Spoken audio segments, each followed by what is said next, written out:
Hello everyone, welcome to the third devlog for our game Quest for Redemption. Once again, 2 weeks have passed and boy oh boy do we have a lot to show for you guys. So sit back and relax, maybe grab some popcorn and let's get started.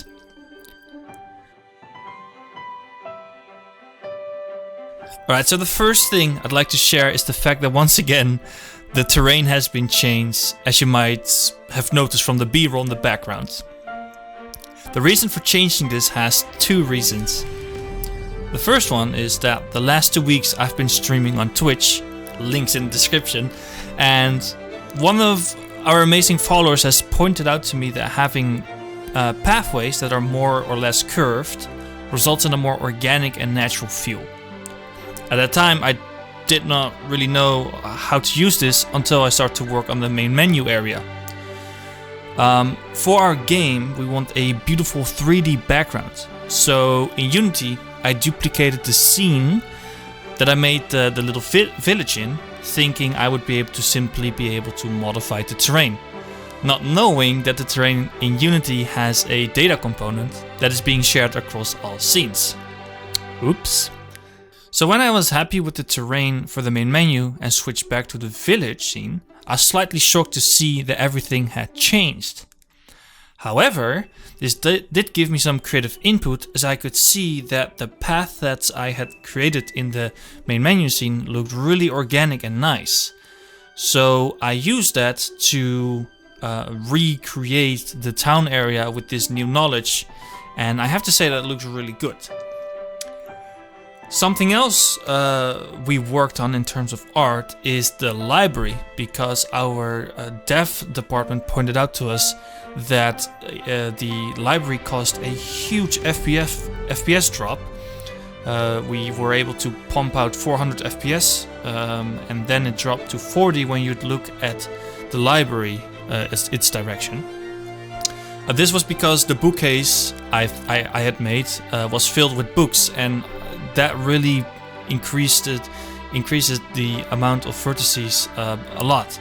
So in order to fix this, what I did is I removed all the book models, and I simply took a really high resolution render and slapped that onto a plain image and used that for books, which is something that's been done quite often in World of Warcraft and other MMORPGs. And yeah, this really resulted in a super smooth FPS once again, so that was a great improvement. The last thing I'd like to cover for the art department is that we're going to work towards the second area. So now you guys are able to experience the awesome spider area, but soon also a new enemy area that we'll be introducing soon. The model of the character is already done. We simply need to put a little bit more effort and time into the environment we want to create for this creature to live in. Our animators have been hard at work creating and polishing the animations needed to bring our characters and enemies to life. We're currently working on creating rigs for our first ground mount, the horse, that you can ride around on. Then there's also the goat, who will be a minor enemy because goats are jerks. We will be using the goat in our tutorial we're having in mind to familiarize the player with active combat and dodging. At last but not least, the spider boss, who has been rigged as well and will be sure to strike fear into the hearts of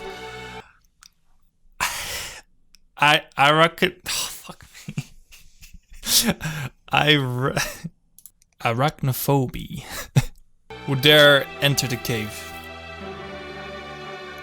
Alright, so for programming we have a couple of things we would like to address. First of all is the party system.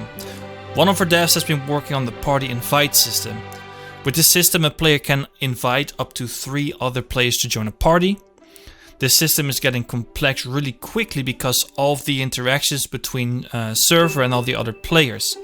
So while the party system is not done yet, it's coming together nicely and we're already able to form a party and show the party members on the HUD. Albeit with a few bugs, but these bugs should be fixed by the time our next devlog comes around. Then there is an update on the lighting. We're running into a few problems with baking light because of the growing size and complexity of the world. This means that each time we want to make a change to the scene, lighting is need to be baked. But this currently takes about half a day to bake. Because of this, we've decided to use real-time lighting for now until it becomes a performance problem. In the meantime, we're looking into ways to get light baking working quickly again. Then something I'm personally really excited about is questing. One of our devs has been working on a very early version of the questing system. For now, the player can only pick up a single quest and nothing else. Also, a lot of placeholder UI has been put into place for testing purposes, but it will be beautiful and elegant in the end with the UI that we have in store. For now, there's only a discovery quest that has been implemented, but soon we want to implement a fetch/gather and kill quest in the future as well. The dev's also working on tracking multiple quests at a time with a very clean UI, so it's very clear for the player what they are doing. The end goal is a very robust and modular questing system, so we can quickly make quests and place them in the world without a lot of hustle. Then there's the spider IE. In our previous video, you guys were able to see our new enemy, the spider. For this particular devlog, we were able to get to let the spider die actually, and let the spider take damage. When the spider dies, it will go in a lootable stage, which will allow you to grab the loot. In order for this to work, we had to give our spider health, which is nice because we're slowly trying to sync this awesome spider stuff with what our next dev has been working on. And this is combat movement. In the previous video, we made some massive improvements on the character controller in terms of it actually working. However, for this week, we're able to show the massive improvement regarding the logic behind how animations are played. Let me try to explain what that means. The last 2 weeks we had a lot of meetings about how we wanted the combat to feel. There are countless ways to approaching combat. At first we had something that worked really well, as we were using a masking system that let the upper body do all the cool combat stuff and the legs do the basic locomotion, such as walking, running and jumping. This however felt incredibly stiff. This caused our dev to look into other options, which led to a combination of root motion and the masking technique. For long-range classes such as the hunter and mage, we'll be using the masking, but for the melee classes, the root motion will be used, as this will allow us to actually step into your attack instead of staying in place, allowing for some awesome combo attacks. This system is one that many cool games use, like the GTA franchise. Alright, for the sound design. This week we'll show some of the sounds we already have in the game, such as the lake, a couple of ambiences, the waterfall, a first version of our grass footstep, as well as our first music zone in the city. For the next updates, we'll be fine-tuning all these sounds in terms of mixing and implementing more sound and music, so we have a better sounding game each week. Alright, so for texturing, this week the texture artist was busy making the first iteration of the skybox for our game, because up until now we've only been using a gradient which wasn't looking too hot. And this is how it looks like in the game right now. Of course, this does not represent the final version. There will be more iterations of the skybox in the future, but at least we have something to work with for now. In the previous devlog, we showed you the progress on the spider cave. Since then, we've been working on the ambience of the cave, so that it feels more like a real spider cave, by adding small detail to it, like spider webs, as you can see in the video in the background. Our texture artist made 4 variations of the spider webs that we can use inside the cave. They give a more dusty look to it, and you can feel like the place is really inhabited by spiders.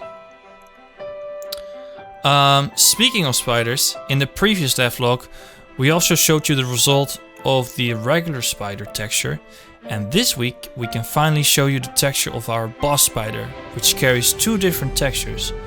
One for his normal state and the other one for when you make him angry.